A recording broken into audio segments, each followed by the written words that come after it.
Part 1. Wind calls a name at Willow Lake. The wind was the first and last thing you knew of this country. It was born on the high snow-scarred peaks of the Medicine Bow Mountains and died somewhere out on the endless, sage-dusted plains of Nebraska. Here, at the edge of Willow Lake, it never died. It only changed its voice. Some days it was a mournful sigh, a lonely whisper that stirred the silvery undersides of the willow leaves.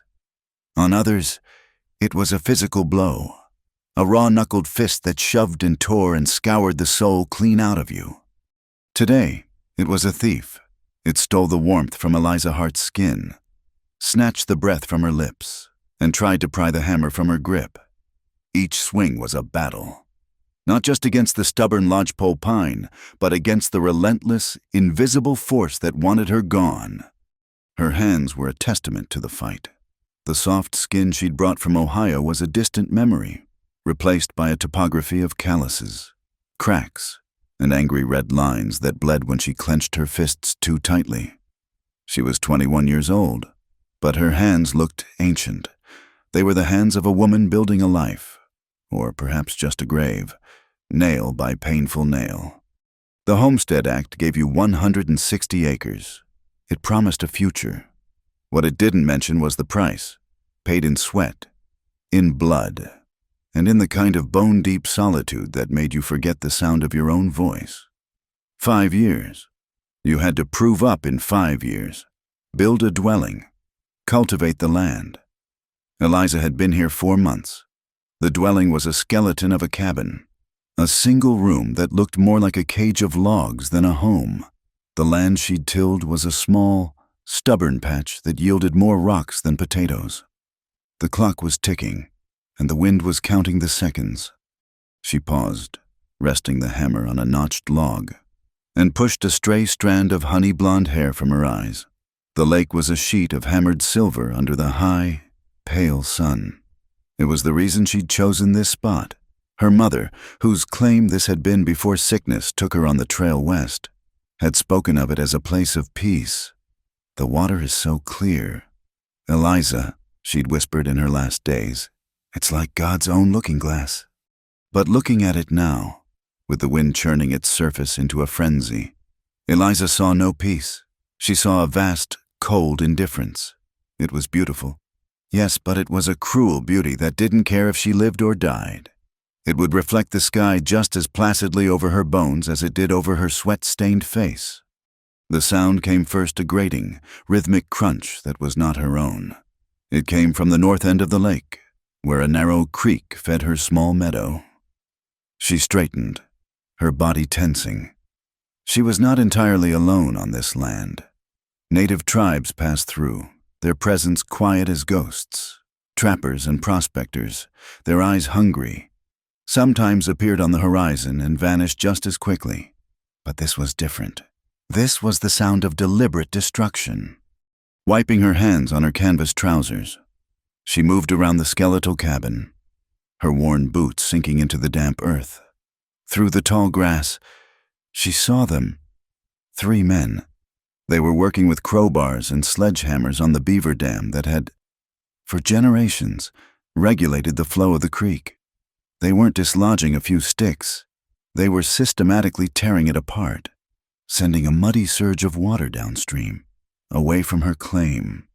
Watching from horseback, overseeing the work, was a man whose presence was an insult to the landscape. He wore a dark wool suit and a bowler hat, looking as out of place as a parlor clock in a blizzard. Silas Crow. She knew him by reputation. He was a man who bought land, not with a homesteader's sweat, but with a lawyer's ink and a hired man's muscle. He was buying up everything he could for the railroad. People whispered in Rollins, and he didn't take no for an answer. Her heart hammered against her ribs, a frantic bird in a cage. This was it. This was the trouble her stepfather, the Reverend Pike, had always warned her would find a woman alone. The world is a pit of vipers. Eliza, and a woman's virtue is a fragile thing. She could feel his cold, judgmental eyes on her even now. 1,000 miles away. But another voice, her mother's. rose to meet it. Your spine is made of good Ohio steel. Daughter, don't let any man bend it. She walked. She didn't run. She walked with a purpose she didn't feel, forcing her shoulders back, her chin up. As she drew closer, one of the men looked up, spat a brown stream of tobacco juice, and grinned. Well now, look what the wind blew in. Silas Crow turned his horse, a fine, powerful bay that seemed to share its owner's arrogance. His face was fleshy, his eyes small and shrewd. He gave her a smile that didn't touch them. Miss Hart, taking in the morning air, are we admiring the improvements? Improvements. Eliza's voice was steadier than she expected. You're destroying the dam. That creek is the only water source for my land. A temporary inconvenience. I assure you, Crow said, his tone smooth as oiled leather. Progress requires adjustments. The Union Pacific is laying a spur line through this valley, a great boon for the territory. Your little plot, I'm afraid, is situated right where we need to build a water tower. Her claim was filed. It was legal. She had the papers, tucked away in a tin box, her most prized possession. My claim is registered with the land office. It's lawful. Crow chuckled, a low, dismissive sound. Lawful. My dear girl, the law in Wyoming is a conversation between men with vested interests, and my interest, backed by the United States government and the Union Pacific Railroad, is considerably more vested than yours. He gestured with a gloved hand at her half-built cabin. You're a long way from proving up on this land. It takes more than a hammer and a prayer. It takes resources, friends in high places, things you, a lone woman from back east, sorely lack. The shame was a hot flush on her cheeks. He made her sound like a fool, a child playing house in the wilderness. This is my land, she repeated, the words feeling small and hollow in the vast emptiness. For now, Crow corrected gently. He leaned forward in his saddle. I'll make you a fair offer. $50, more than you'll get when the government reclaims it for eminent domain. You can take the money, go back to Rawlins, find a respectable position, perhaps as a seamstress. It's more suited to your delicate nature. He looked her up and down, his gaze lingering on the sweat plastering her cotton shirt to her skin, the dirt on her cheek. It was a look that stripped her of her hard work and saw only a vulnerable female. Anger, pure and hot, burned away the shame. This land isn't for sale. Crow's smile vanished. Everything is for sale. Miss Hart, you'll learn that soon enough. He nodded to his men. Get it done. He turned his horse and rode away, leaving her standing there, helpless, as the sound of destruction echoed across the water. The creek, her lifeblood, was already shrinking to a muddy trickle. 2 days later, supplies running low, Eliza hitched her stubborn mule, Beatrice, to the small cart and made the jarring 4-hour journey into Rawlins. The town was a raw gash of civilization, a collection of false-fronted buildings huddled along the railroad tracks as if for warmth. It was market day, and the main street was a chaotic mix of ranchers, railroad men, merchants, and weary-looking women in sun-faded calico. She saw Crow before he saw her. He was standing outside the land office, speaking with Deputy Finch, a young man who always seemed overwhelmed by his badge. This was her chance. In front of witnesses, in the heart of the law in this town. She tied Beatrice to a hitching post and walked straight toward them. Mr. Crow. He turned, a flicker of annoyance in his eyes before it was replaced by that same condescending smile. Miss Hart, come to your senses. Have you ready to take my generous offer? I've come to file a complaint, she said, turning to the deputy. Mr. Crow has illegally diverted my water source. He's trespassing and destroying property. Deputy Finch shifted his weight, his gaze darting from Eliza to the formidable figure of Silas Crow. Now, miss, I'm sure it's a misunderstanding. There is no misunderstanding, Crow cut in smoothly. We were clearing a public waterway. Deputy, A matter of civic improvement. He told me the railroad is coming through my land. Eliza's voice rose, attracting the attention of passers-by. A small crowd began to gather. He's trying to scare me off. Crow let out a sigh. Performing for the audience, the poor woman is overwrought. The solitude, you understand. He lowered his voice to a confidential boom. It's a sad thing to see a respectable young lady, alone, without the guidance of a father or husband. She gets fantasies in her head, thinks she can tame the West with her own two hands. Laughter rippled through the onlookers. Men in dusty hats grinned. Even some of the women looked at her with a mixture of pity and scorn. They saw what Crow wanted them to see, not a determined homesteader, but a hysterical, unattached female who was in over her head. The humiliation was a physical thing, a tightening in her chest that made it hard to breathe. "I have my papers," she said, her voice trembling now. "The claim is mine." "Papers can be challenged," Crow said, his voice turning hard. "A woman's character, however, once challenged, is much harder to defend. I'd think carefully about who you accuse. Miss Hart. A good name is all a lady has out here." He had cornered her. He had turned her own gender into a weapon against her.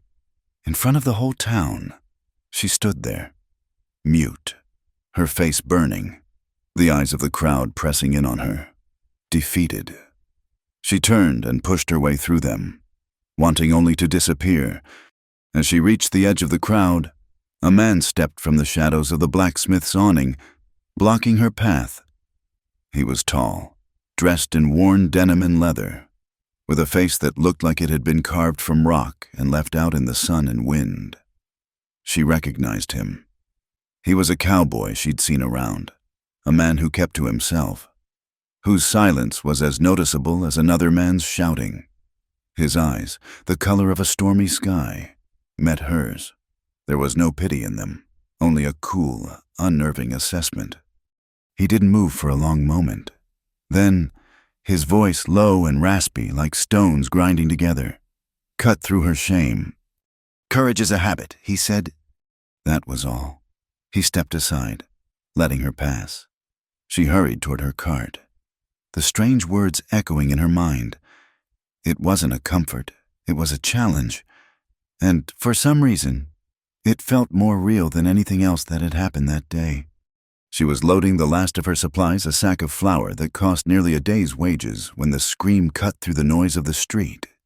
It came from the direction of the cattle pens near the train depot, where a wooden retaining wall held back the muddy bank of a runoff ditch. People turned, curious but slow to react.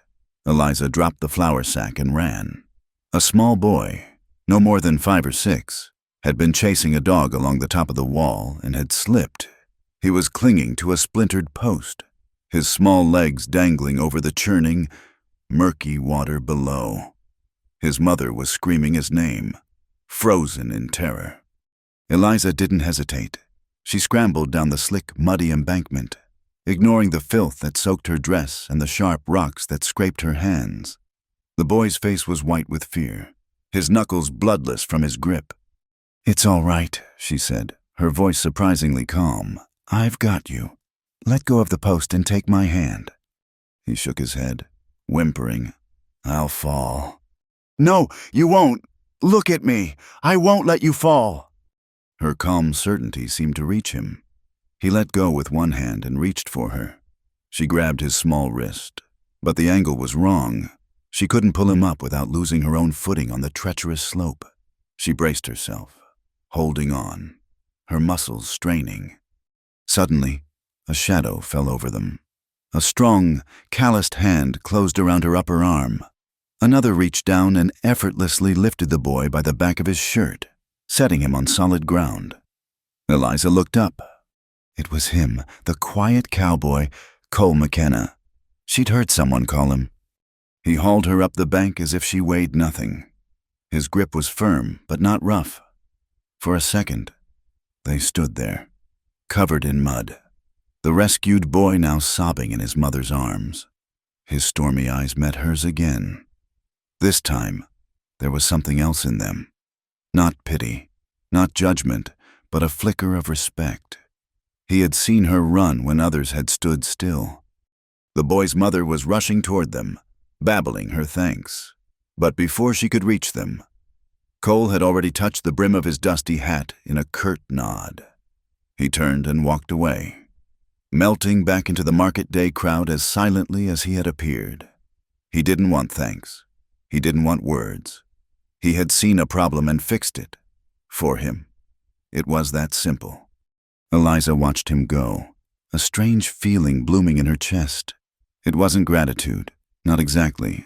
It was the faint, unfamiliar stirring of trust. Night fell over Willow Lake like a final judgment. The wind returned, whispering its lonely secrets to the pines. Inside her skeletal cabin, Eliza sat on a crate, a blanket wrapped around her shoulders, the small flame of a lantern casting dancing shadows on the log walls. The encounter in town had left her raw, but the boy's rescue had given her a small, hard kernel of strength to hold on to. Courage is a habit. Maybe he was right. Maybe you practiced it, like swinging a hammer, until it became second nature. Maybe you just had to keep showing up, keep fighting, even when you were terrified. She ate a cold biscuit and some dried beef, the loneliness of the meal profound. She thought of Cole McKenna's hands strong enough to haul a woman and child from a ditch, gentle enough not to leave a bruise, a man of contradictions, a man who watched and acted, but did not speak. A sudden, sharp thud against the door made her jump, her heart leaping into her throat. It wasn't the wind. This was solid, human. She froze, every muscle screaming. She was alone, miles from any help. The only weapon she had was a small hatchet, resting by the fire pit. Slowly, silently, she rose and crept toward the door, which was just a heavy plank of wood set into the frame, secured by a simple wooden bar. Through a crack between the logs, she could see nothing but the deep, starless dark. The world was holding its breath. Her hand trembled as she reached for the bar. She had to know. With a deep breath, she lifted the bar and pulled the heavy door inward just a few inches. The cool night air rushed in, carrying the scent of pine and damp earth. And something else, the glint of steel. Embedded deep in the center of the door, its blade quivering from the impact, was a large, wickedly sharp Bowie knife. Pinned beneath its crossguard was a scrap of folded paper. Her blood ran cold. For a moment, she couldn't move, couldn't breathe. Then, with a hand that felt disconnected from her body, she reached out and worked the paper free. She unfolded it in the flickering lantern light. The letters were crude, written in charcoal. There were only 5 words. Sell the land or die. Part 2. The Cowboy's Scars. Sleep did not come. Fear was a cold stone in Eliza's stomach, and the memory of the knife's metallic gleam was seared into her mind. Every creak of the unfinished cabin, every moan of the wind, was the sound of a boot on a floorboard, a hand on the latch. By the time the sun finally bled across the eastern plains, she had not slept, but she had made a decision. Fear was a choice. She could either drown in it or learn to swim. She pulled the knife from the door. It was heavy, brutally functional. She wrapped it in a piece of oilcloth and buried it deep in her travel trunk. It was evidence, but it was also a poison she couldn't bear to look at. Then she saddled Beatrice and rode not toward Rawlins, but south, toward the sprawling lands of the Swanson Ranch, where rumor said an old-timer named Jed Caldwell lived in a line shack, nursing a bad temper and a worse hip. He was, people said, the finest shot in Carbon County. Cole McKenna ran a hand down the leg of a skittish sorrel mare. The horse trembled, its eyes wide with panic, but it didn't bolt. Cole's movements were slow, his voice a low, soothing murmur that was more vibration than sound. He worked with an almost preternatural calm, a stillness that seemed to gentle the most anxious of beasts. "You're a good hand." "McKenna?" grunted Lars Swanson. the ranch owner, from his perch on the top rail of the corral. Too good to be a drifter. What's your story? Cole didn't look up from the horse. No story, just work. Everybody's got a story. Swanson pressed, spitting a stream of tobacco. Heard you used to scout for the UP, surveying crews. That right. The words landed like a physical blow. Cole's hand paused on the mare's flank. For a moment, he wasn't in a dusty Wyoming corral. He was 5 years younger and 100 miles south, in the Colorado Territory. He saw the valley, green and lush, a small community of Ute people who had lived there for centuries. He remembered their cautious welcome, the children's curious faces. He had been proud of his work then, charting the easiest grade for the coming rails, the great iron artery of a new nation. He'd drawn them a map. He had been their friend. 6 months later, he'd ridden through again. The valley was gone. The fields were churned mud. The home sites were blackened scars, and the people had been relocated by federal marshals to a barren reservation miles away, all to make way for the track he had laid out. He had been the Judas goat, leading them to their dispossession without ever knowing it. The guilt was a quiet, constant companion, a scar on his soul that ached more than the old bullet wound in his shoulder. He'd quit the railroad the next day. He'd drifted ever since, taking jobs that were hard and honest, as if the pain in his muscles could somehow atone for the ache in his spirit. When he'd seen Silas Crow, a man whose name he knew from those dark railroad days, trying to do the same thing to that lone woman by the lake, something inside him had settled. He wasn't a drifter anymore. He was a witness. "I did some work for him," Cole said, his voice flat. Returning to the present, he picked up a hoof pick. Not anymore. Swanson was shrewd enough to let it drop. "Well, the work's yours for as long as you want it. Fencing needs mending up by the north pasture. It borders that little homestead claim by the lake." Cole's expression didn't change, but a stillness came over him. "I'll start there." "Absolutely not," Jed Caldwell said. He sat on the porch of his shack, a gnarled man with a face like a dried apple and eyes the color of faded denim.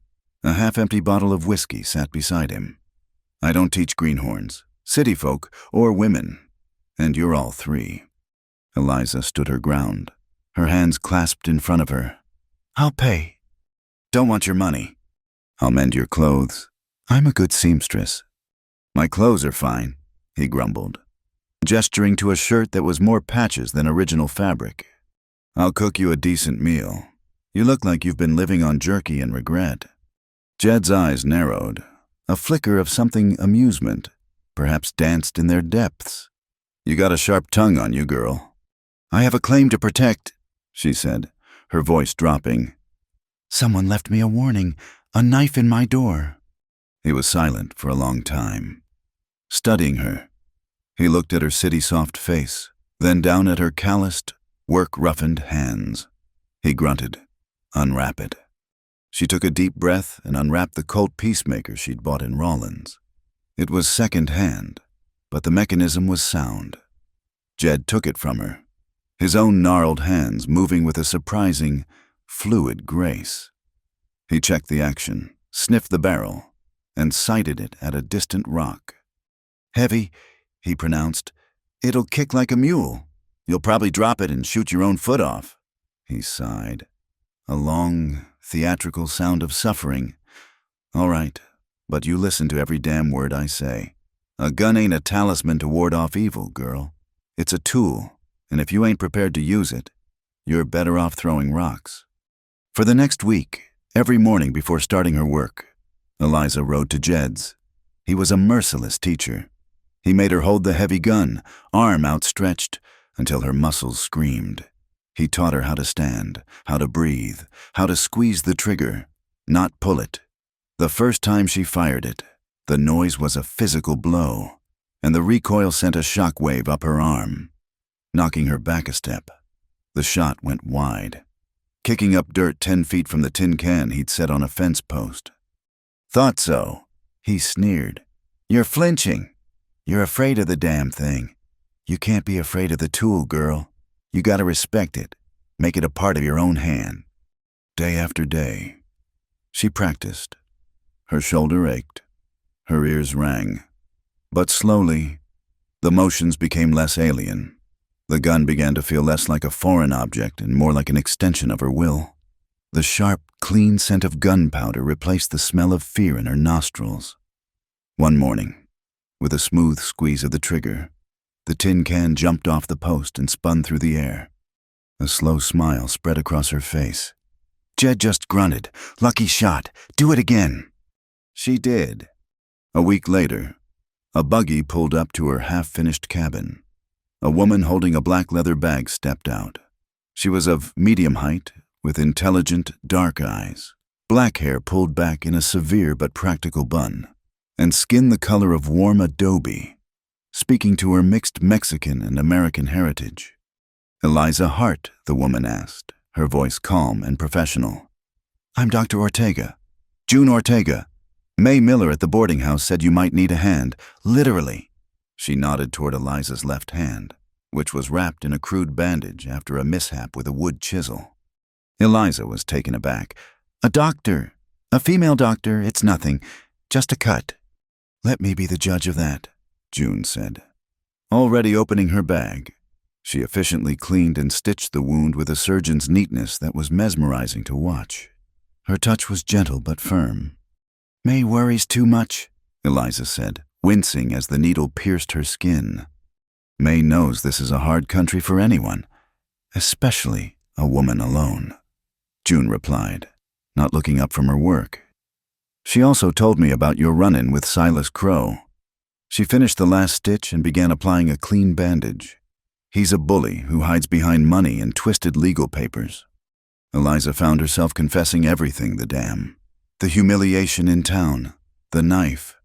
She hadn't realized how heavy the secrets were until they were out in the open. June listened without interruption. When Eliza finished, the doctor looked her straight in the eye. "The knife was meant to plant fear in you. It's a seed. If you water it, it will grow until it chokes everything else out." She packed her bag, her movements deliberate. "I saw a lot of fear in the field hospitals during the war. Saw what it does to good soldiers. But I also learned something. Most of what they were afraid of were ghosts, memories of things that had already happened. Your stepfather, the things he told you about your weakness, about the world's dangers, that's a ghost. Eliza, that fear belongs to the past. It has no place in your future, unless you give it one." The mention of her stepfather, though June couldn't have known the connection, struck a deep, painful chord. "How do you stop being afraid?" Eliza asked, her voice small. "The same way you build this cabin," June said, gesturing to the log walls. "One piece at a time. Learning to shoot that pistol Jed sold you is one. Letting a neighbor stitch your hand is another." She smiled, a rare, warm expression that transformed her serious face. "Courage is a habit. May told me a cowboy said to you." He was right. On Sunday, needing to post a letter to her aunt back in Ohio, Eliza rode into Rawlins. The town was unusually quiet. Most of its businesses shuttered for the Sabbath. But a crowd was gathered outside the tent that served as a temporary church, drawn by the powerful, booming voice that rolled out from within. Eliza felt a jolt of icy recognition. She knew that voice. It was the sound of her childhood, the voice that had filled every room, every corner of her mind, with sermons of sin and damnation. Drawn by a horrible, magnetic pull, she moved closer. On a makeshift pulpit stood Reverend Abel Pike. He was older, his hair thinner and grayer, but his eyes held the same righteous fire, the same cold certainty. He was a traveling preacher now, his flock the transient, God-fearing souls of the West. She stood at the edge of the crowd, half hidden by a freight wagon, her heart pounding. He hadn't seen her. He was in full flight, his sermon a soaring condemnation of the sins of the frontier. "And I see it here," he thundered, his arm sweeping out to encompass the town, the plains, the distant mountains. "The serpent of temptation has found a new Eden. It offers the apple of false independence. It whispers to our women that they can cast off the righteous authority of a husband, a father. It tells them they can claim a piece of this wilderness for themselves, living alone, outside the grace and protection of God and community. He didn't need to say her name. Every eye in the crowd knew who he was talking about. Eliza could feel their gazes on her, some curious, some hostile. The women who had looked at her with pity now looked at her with suspicion. Such a woman, Pike's voice dropped to a conspiratorial rumble, becomes a beacon for sin, a temptation for lawless men. Her virtue is a candle in a gale, destined to be extinguished, leaving only the stench of regret. She invites wickedness to her door. She brings shame upon the community that harbors her. It was the same sermon he had used to control her mother. He was twisting her dream of independence into an act of sin, turning her struggle for survival into a moral failing. The old feelings of shame and inadequacy washed over her, chilling her to the bone. She was 13 again, locked in her room for the sin of reading a novel. She was 16, being told her desire for an education was an act of prideful rebellion. She saw May Miller in the crowd, her arms crossed, her expression stony. Their eyes met, and May gave a subtle, almost imperceptible shake of her head, a small gesture of solidarity that felt like a lifeline. But most of the faces were rapt, convinced. Abel Pike was poisoning the well. He was turning the town against her, one soul at a time. Shaking, she turned to leave, to flee the voice that had haunted her for so long. She had almost reached her mule when a different voice, quiet and urgent, stopped her. "Miss Hart." It was Deputy Finch. He stood in the alleyway between the general store and the saloon, looking nervously over his shoulder. I shouldn't be talking to you," he stammered, twisting the brim of his hat in his hands. "But it ain't right. None of this is—" "What isn't right?" "Deputy." He swallowed hard, his Adam's apple bobbing. "It's Crow. He's not just trying to scare you anymore. He's using the law." He filed an injunction at the circuit court. "An injunction? What does that mean?" The deputy wouldn't meet her eyes. He stared at the dirt, at the wall, anywhere but at her face. "He's petitioned the court to take temporary control of Willow Lake and all its waterways. He's claiming it's a vital public resource needed for the railroad, for the public good."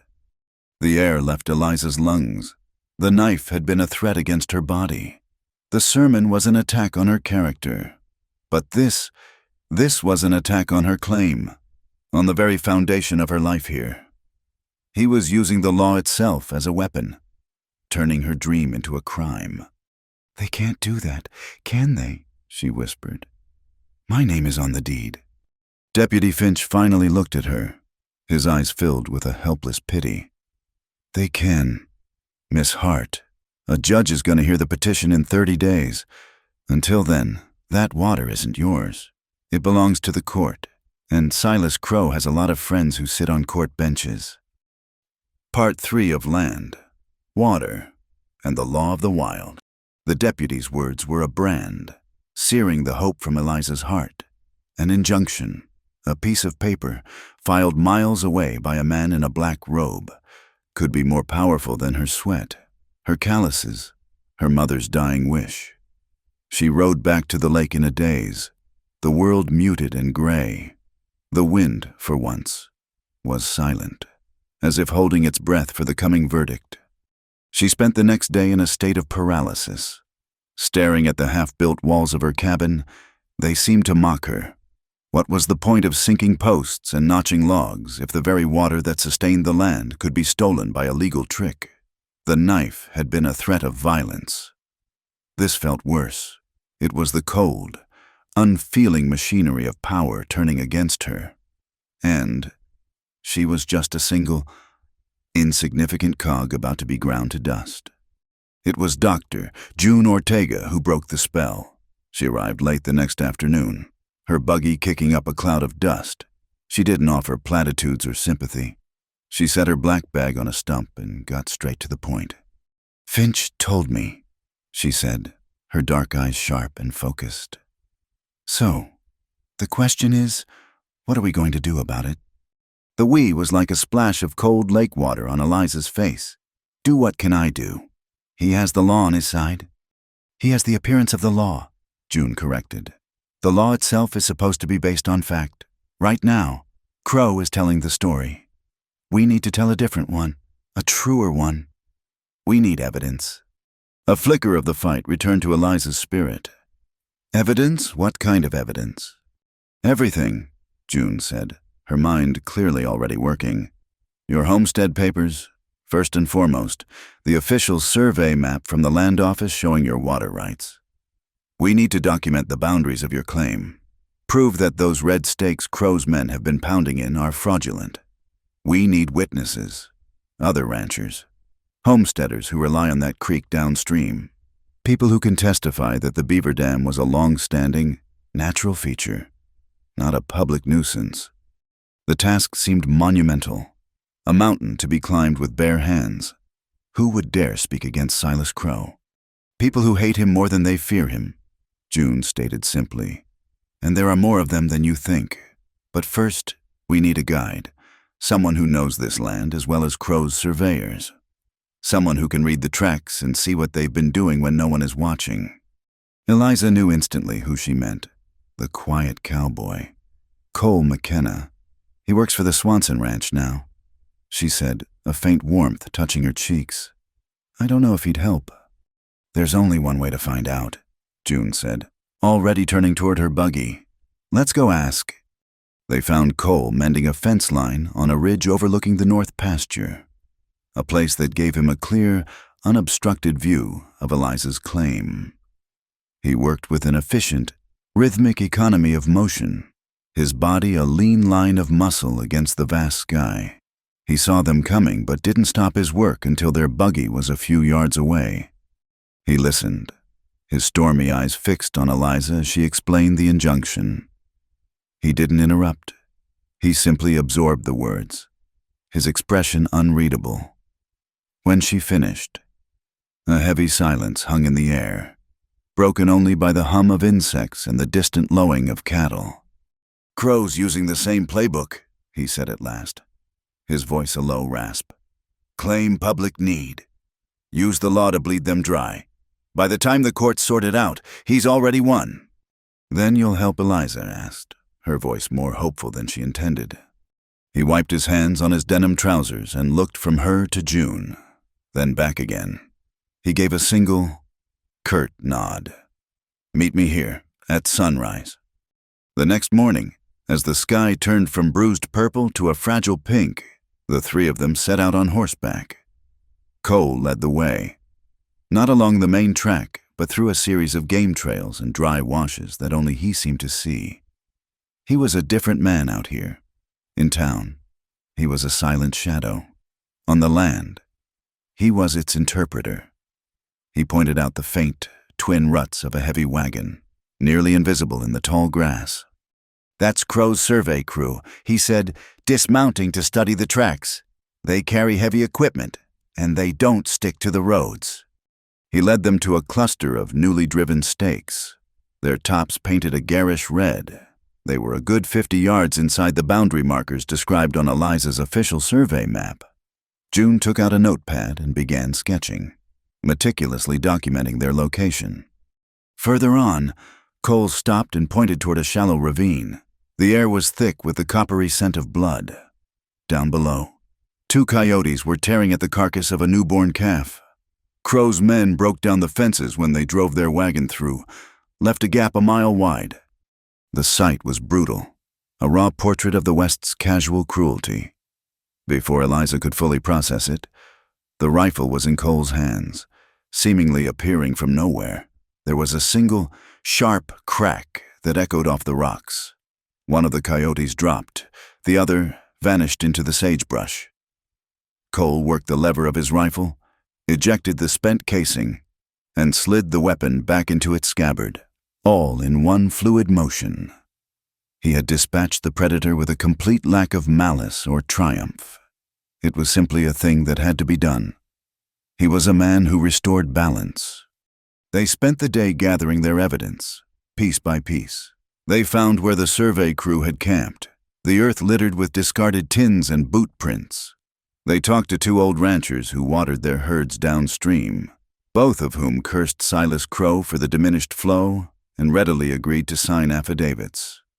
By the end of the day, June's notepad was filled with maps, notes, and names. It wasn't a case anymore. It was a conspiracy. As they rode back in the fading light, Eliza felt a strange sense of camaraderie. She wasn't alone anymore. She was part of a small, determined trio, fighting back with facts and grit. That feeling grew in the days that followed. With the legal fight in June's capable hands, Eliza turned her attention back to her cabin. Cole started stopping by in the evenings, after his work at the ranch was done. He never announced his arrival. He would just be there, a tall, quiet presence leaning against a pine tree, watching her struggle to lift a heavy log into place. The first time, she was defensive. "I can manage." "You're bowing the frame," was his only reply. He walked over, took the log from her, and sighted down its length. "This one's warped. It'll twist when it settles. You want the straightest, oldest wood for your main supports, the ones with tight grain." He began to teach her. He showed her how to read the wood, how to swing an axe so the blade did the work, how to cut the notches for the saddle and groove corners so they fit together as if they had grown that way. He worked mostly in silence, but his instructions were clear and precise. Under his guidance, the walls rose faster and truer than she could have ever managed on her own. They fell into a comfortable rhythm. The sun would set, casting long shadows across the lake, and they would work together in the cool of the evening. The only sounds, the rhythmic thud of the mallet, the scrape of the saw, and their shared breathing. One evening, as she was trying to drive a wooden peg into a stubborn joint, a large splinter from the rough-hewn log drove deep into the palm of her hand. She cried out, more in frustration than pain, and dropped the mallet. "Hold still," Cole said, his voice softer than she'd ever heard it. He took her hand in his. His fingers were rough and calloused, yet his touch was surprisingly gentle. He held her hand steady, his thumb resting on her pulse point, while he used the tip of his knife to expertly work the splinter free. She stood frozen, intensely aware of his closeness, the warmth of his hand enveloping hers, the faint scent of leather and sawdust that clung to him. He was focused completely on the task, his brow furrowed in concentration. When the splinter came free, he looked up. Their eyes met. For a long, breathless moment, the world shrank to the small space between them. She saw in his gaze not just the quiet competence she had come to rely on, but something deeper, a shared loneliness, a flicker of a pain that mirrored her own. The air grew thick, charged with an unspoken question. Then, as if suddenly remembering himself, he looked away, releasing her hand. "You should have June look at that," he said gruffly. Turning back to the cabin wall, the moment was broken, but the memory of it lingered, a warm current under the surface of their quiet companionship. A few days later, Eliza had to ride into Rawlins for salt and coffee. As she tied Beatrice to the hitching post, she saw them. Silas Crow was standing on the steps of the hotel, deep in conversation with a man whose presence made the air in her lungs turn to ice. Reverend Abel Pike. Her stepfather stood beside the land baron, nodding, his face arranged in an expression of pious gravity. The two men, one who wielded the power of money, the other the power of God, looked like partners. They shook hands, a public sealing of an unholy alliance. As if sensing her stare, Pike turned his head, his eyes locked onto hers from across the dusty street. The preacher's mask fell away, replaced by the cold, possessive glare she knew so well. It was the look he gave her when he found her reading a book he hadn't approved. The look that said, "I know your secrets. I own your shame." He excused himself from Crow and started toward her, his black coat flapping like a crow's wings. She was frozen, the old, paralyzing fear of her girlhood washing over her. "Eliza," he said, his voice a low, admonishing rumble that was for her alone. "I had heard you had come to this godless place. I prayed it wasn't true." "What are you doing with that man?" she managed to ask, her voice a reedy whisper. "Mr. Crow is a concerned citizen, a pillar of the community who is helping me establish a proper church here," Pike said smoothly. "He is troubled, as I am, by your situation. A young woman, alone, living in sin and defiance." "I am not in defiance of anything but your tyranny," she shot back, a spark of her newfound strength breaking through the fear. His eyes narrowed. "You have always had a rebellious tongue. Your mother, bless her gentle soul, was too soft on you. You require a firm hand." He gestured vaguely toward her claim. "Mr. Crow has told me of your stubbornness.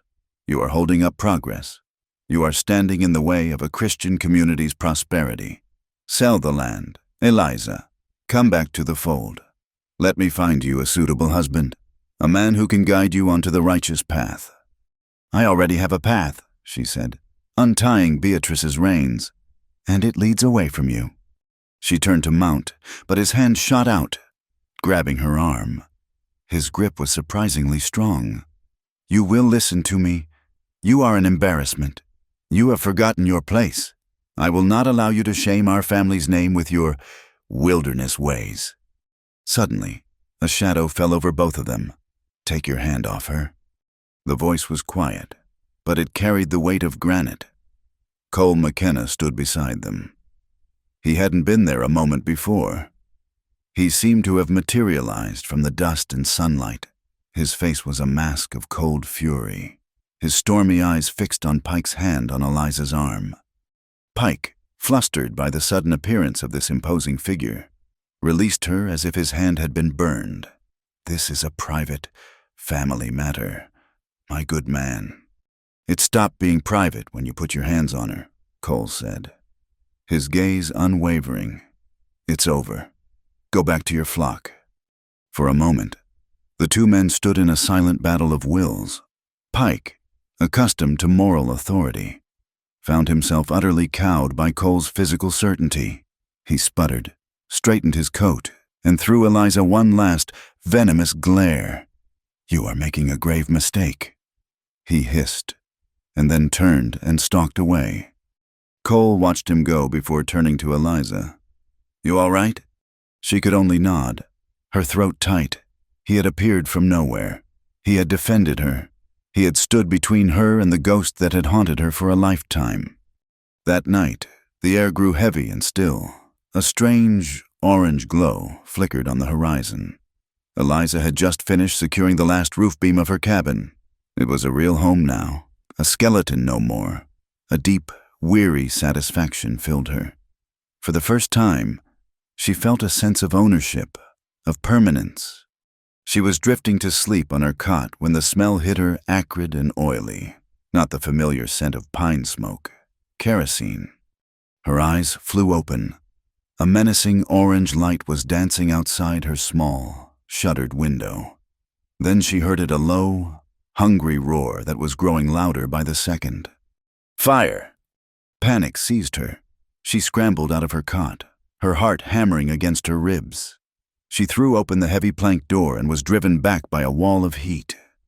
The front corner of the cabin was engulfed in flames, the fire climbing the dry logs with terrifying speed. Someone had done this. This was not an accident. Her mind went blank with terror. Her home, her future. It was all turning to ash before her eyes.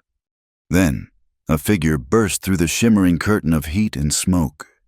It was Cole. His face was grim, streaked with soot. "The frame," he yelled over the roar of the fire. "We can save the frame." He grabbed a bucket she kept for water, but it was a futile gesture. The fire was too big, too fast. It was devouring her dream. He seemed to understand this. He ignored the flames licking at the walls and charged inside the burning structure, grabbing the heavy crossbeams and supports, tearing them from their moorings even as the fire burned around him. "Help me!" he shouted, snapping out of her terror. Eliza grabbed the other end of a long roof beam. It was scorchingly hot. The smoke was a thick, choking blanket, stinging her eyes, filling her lungs. They dragged the heavy timber out of the inferno, dropped it on the safe ground, and plunged back in for another. They worked in a desperate, frantic silence, their world reduced to heat, smoke, and the straining of their muscles. The roof began to sag, sending a shower of embers down on them. A burning timber crashed to the floor where Eliza had been standing just a second before. "Get out!" Cole roared, shoving her toward the door. They stumbled out into the night air, gasping, coughing, their lungs on fire. The main structure was now a raging inferno, a funeral pyre against the night sky, but beside them, on the damp earth, lay a pile of scorched but solid timbers, the essential bones of her house. The smoke was too much. The world began to spin. Eliza's knees buckled. Before she could fall, a strong arm wrapped around her waist, pulling her tight. Cole half carried her away from the heat, his body shielding hers. The smoke was a thick, suffocating cloud around them. She coughed, a racking, painful sound, and felt herself starting to lose consciousness. She couldn't stand. She sagged against him, her head finding the solid wall of his chest. Through the ringing in her ears, she could hear the steady, powerful beat of his heart. It was the only solid thing in a world that was burning down. For the first time in her life, Eliza Hart leaned on someone else and let them hold her up. Part 4. The Mirrored Lake at Night. The sun rose on a scene of quiet devastation. The cabin was a blackened ribcage of charred logs, a gaping wound on the landscape. A thin, foul-smelling smoke still curled from the ashes, a ghostly reminder of the night's violence. Beside the ruin lay the pile of salvaged timbers, scorched and scarred but solid, a testament to their desperate fight. It was a pyre and a promise, all at once. They didn't speak of the fire. There were no words for it. The silence was filled with the shared knowledge of who was responsible, and why. Cole left at dawn, vanishing as quietly as he had appeared, and returned an hour later with an axe, a saw, and a length of rope slung over the back of his horse.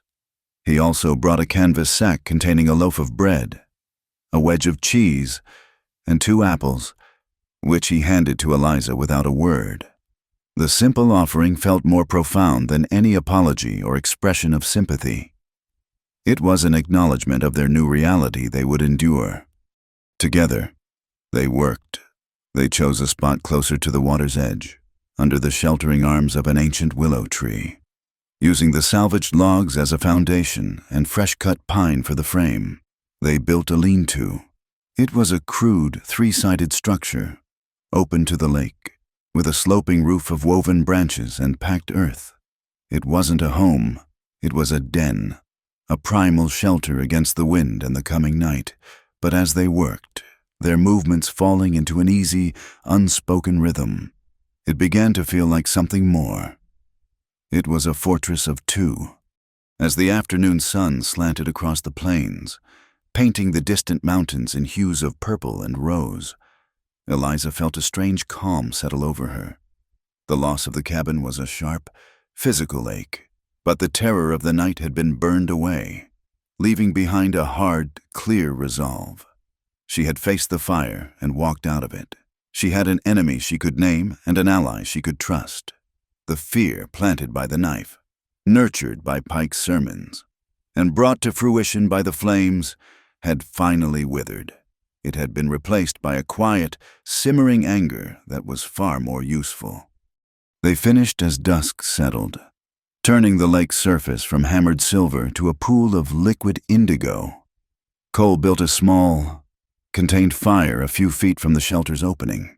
The flames pushed back the encroaching darkness and threw their dancing shadows against the rough-hewn walls. Eliza sat on a log, wrapping a blanket around her shoulders, watching him. He moved with a deep, ingrained competence. Whether he was notching a log, tending a fire, or calming a horse, there was no wasted motion, no wasted breath. He was a man who belonged to this hard country, shaped by its demands, weathered by its storms. She wondered about the scars she knew he carried, not the physical ones, but the deeper ones that kept him so guarded, so silent. She thought of his confession about scouting for the railroad, the guilt that had driven him to a life of wandering.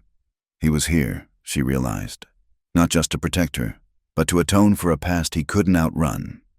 He was rebuilding his own broken framework, just as he was helping her rebuild hers. The wind died completely. It was a rare and sacred thing in this part of the country. The silence was absolute, so deep it seemed to have a sound of its own. Above them, the sky was a spill of diamond dust, each star sharp and impossibly bright. And on the surface of the lake, a perfect, unbroken mirror. The entire universe was reflected. It was as if they were suspended in the void, halfway between the heavens above and the heavens below. "My mother called it God's looking glass," Eliza said, her voice soft in the stillness. Cole looked from the water to her face, his expression unreadable in the firelight. She was right. He sat on the log beside her, leaving a respectful distance between them. They shared the bread and cheese in a comfortable silence, watching the constellations wheel slowly across the sky in its watery reflection. The night was a balm, a gentle hand on a fevered wound. But in the quiet, the ghosts returned, not with terror but with a weary sadness.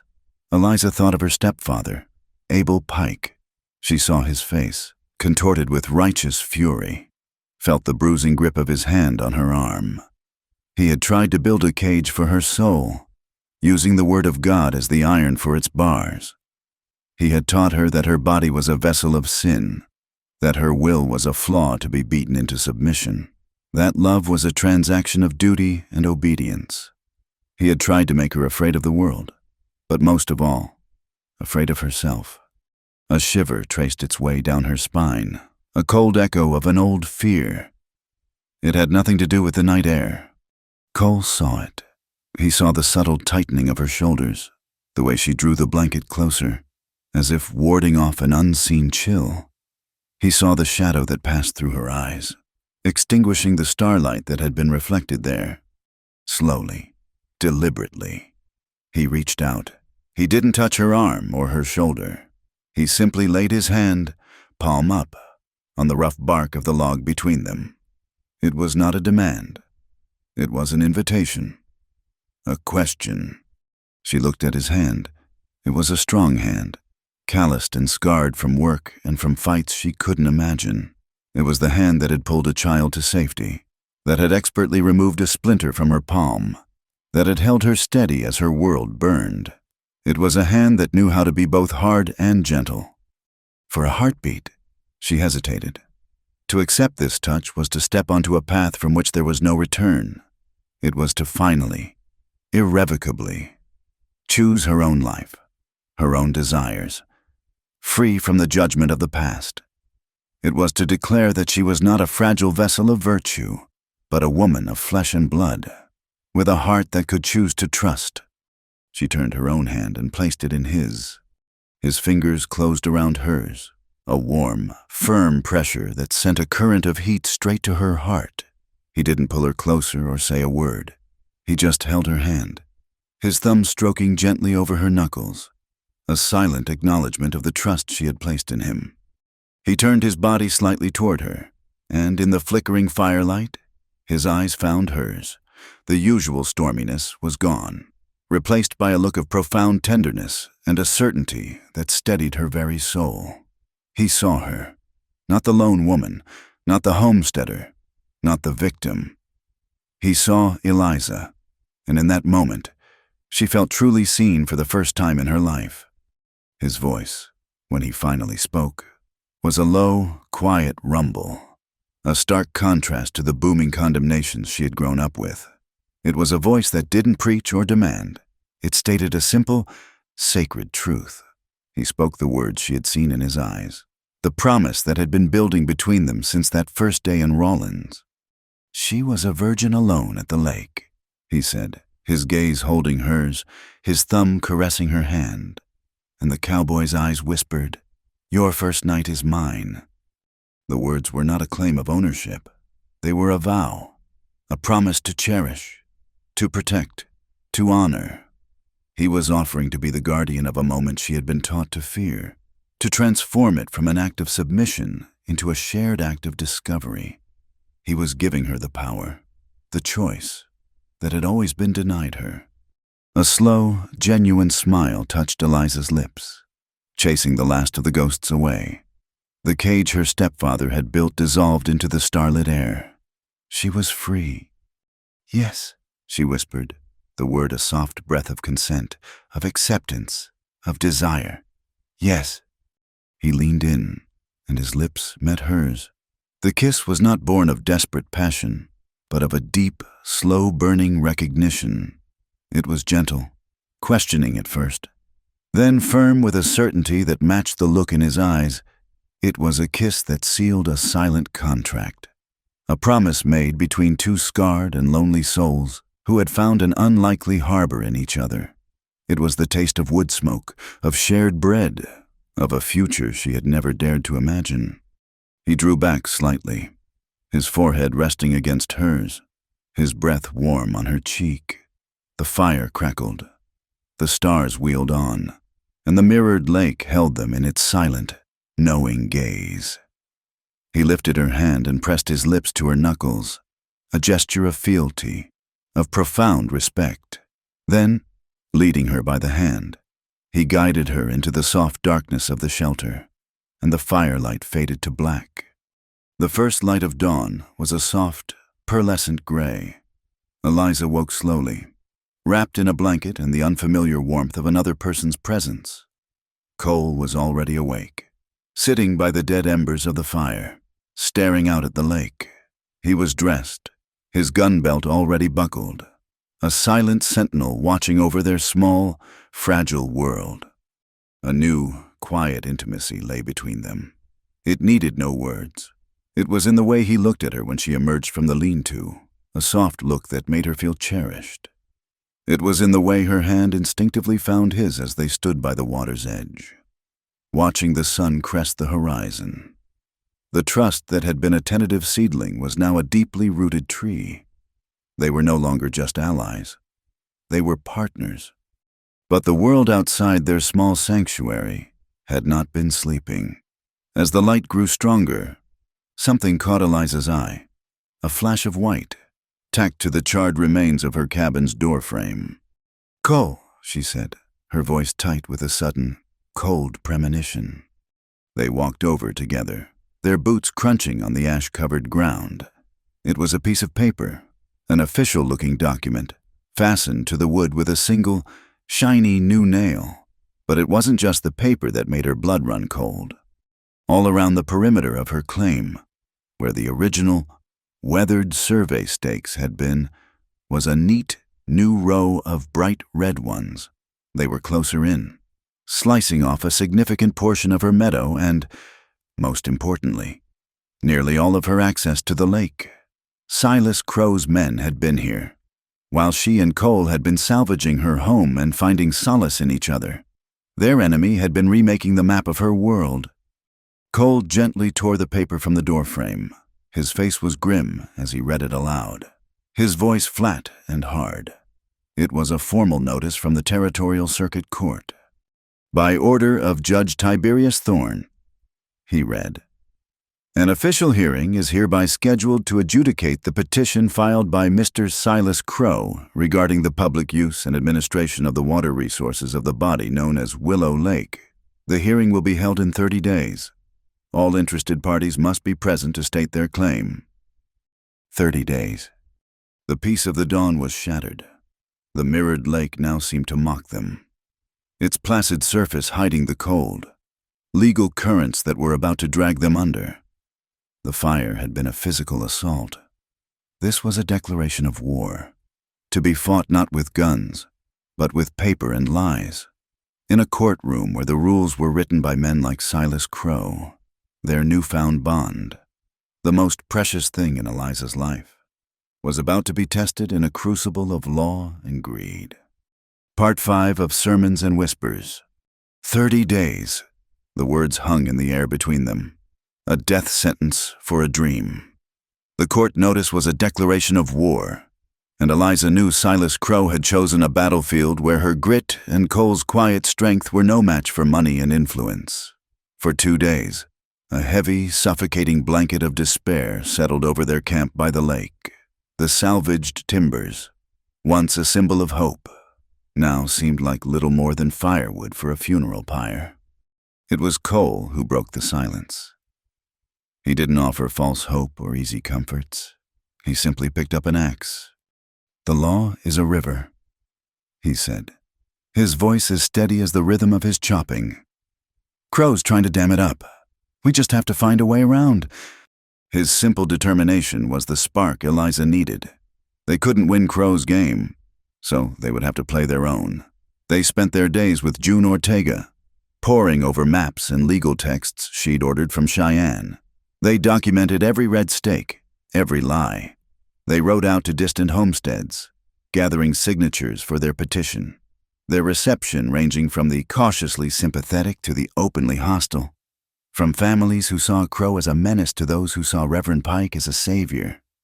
The town of Rawlins had become a chessboard, and Pike was Crowe's most powerful piece. The preacher had moved from his revival tent into a small, clapboard church, its construction funded by a generous anonymous donation from Crowe himself. From this new pulpit, he waged his war on Eliza Hart. He never used her name. He didn't have to. "There is a sickness of the soul that has taken root in our very own soil," he thundered the following Sunday, his voice filling the rafters. Eliza wasn't there, but the story of the sermon was all over town by noon. It is the sickness of pride, the sickness of a woman who casts aside her God-given role, who chooses the company of a nameless drifter over the sanctity of a Christian home. She builds her house upon the sand, and when the rains of righteousness descend, it shall be washed away. The words were a poison that seeped into the town's bloodstream. When Eliza went to the general store for flour, women who had once greeted her with a nod now turned their backs, whispering behind their hands. She heard the words, flung like stones from across the street. Fallen woman, Jezebel, that cowboy's mistress. They were judging her for the very thing that had become her greatest source of strength and solace, her bond with Cole. They saw sin where she had found salvation. Only May Miller, the proprietor of the town's boarding house and diner, refused to be swayed. She was a broad, no-nonsense woman who had buried 2 husbands and raised 4 sons, and she had no patience for the hypocrisy of men like Pike. When Eliza entered the diner, looking for a moment's respite, May saw the whispers and the hostile stares. She poured a cup of coffee, walked it over to Eliza's small table, and set it down with a deliberate, loud clatter that silenced the room. "On the house, dear," May announced, her voice booming. "A body needs fortification when they're fighting off snakes, whether they're the kind that slither on their bellies or the kind that hide behind a preacher's collar." The direct challenge was met with averted eyes and nervous coughs. May had drawn a line in the sand. It was a small gesture, but for Eliza, it felt like a shield. She was not entirely alone. Still, the constant judgment wore on her. It was the weapon Pike had always used against her, the slow erosion of her worth through shame and public opinion. The old Eliza would have retreated, would have hidden herself away at the lake, nursing her wounds. But the fire had forged something new in her. The love she shared with Cole was not a source of shame. It was the cleanest, truest thing in her life. She would not let her stepfather or anyone else defile it. That afternoon, she made a decision. She washed her face, braided her hair neatly, and put on her best dress, a simple, dark blue calico she had saved for town visits. She walked not to the diner or the general store, but straight to the church. The Sunday service was long over, but a small group of the faithful, the ladies of the church auxiliary, were gathered on the steps with the Reverend. He was holding court, basking in their admiration. When he saw Eliza walking purposefully toward them, his benevolent smile tightened. The women fell silent, their chatter dying as they turned to stare. Eliza did not raise her voice. She did not come with accusations. She stopped at the bottom of the steps, forcing him to look down on her, and waited until she had his full attention. "Reverend Pike," she said, her voice clear and steady, carrying easily in the quiet afternoon air. The women on the porch leaned in, their eyes wide with anticipation. "Eliza," he said, his tone heavy with paternal disappointment. "This is a house of God. It is no place for a public spectacle." "I have no intention of making one," she replied, her gaze unwavering. "I have only a question for you, one I would ask in front of these good women." She looked past him at the faces on the porch. "You are a man of God. You preach to us of a love that is all-encompassing, a mercy that is infinite." "The Lord's love is a powerful thing, child, but it requires repentance," he intoned. "I'm sure it does," Eliza said calmly. "My question is this: why does a man who preaches of such a powerful and merciful love seem so afraid of a woman who simply wishes to choose her own?" The question hung in the air, simple, direct, and utterly devastating. It wasn't an attack. It was an appeal to the very doctrine he professed. It sliced through his pious rhetoric and laid bare the contradiction at the heart of his crusade against her. He was not afraid for her soul. He was afraid of her freedom. The women on the porch shifted uncomfortably. They had come expecting a confrontation, a sinner's tantrum. Instead, they were witnessing a quiet, dignified challenge that they could not easily dismiss. Eliza's question was now their own. Pike was momentarily speechless.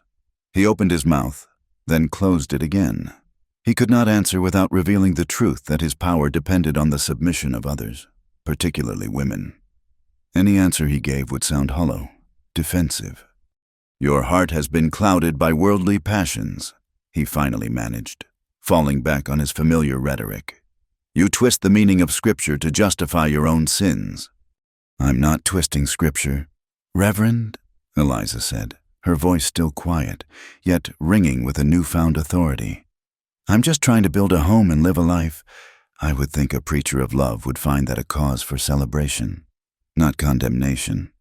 Without waiting for a reply, she turned with a quiet dignity and walked away, leaving him standing on the steps of his church, exposed and diminished in the eyes of his flock.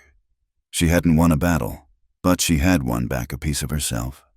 She had faced her ghost in the light of day and discovered he was just a man, a small man hiding behind a very large book. That night, the mood at their camp was different. The weight that had been pressing on Eliza was gone. She felt lighter, stronger.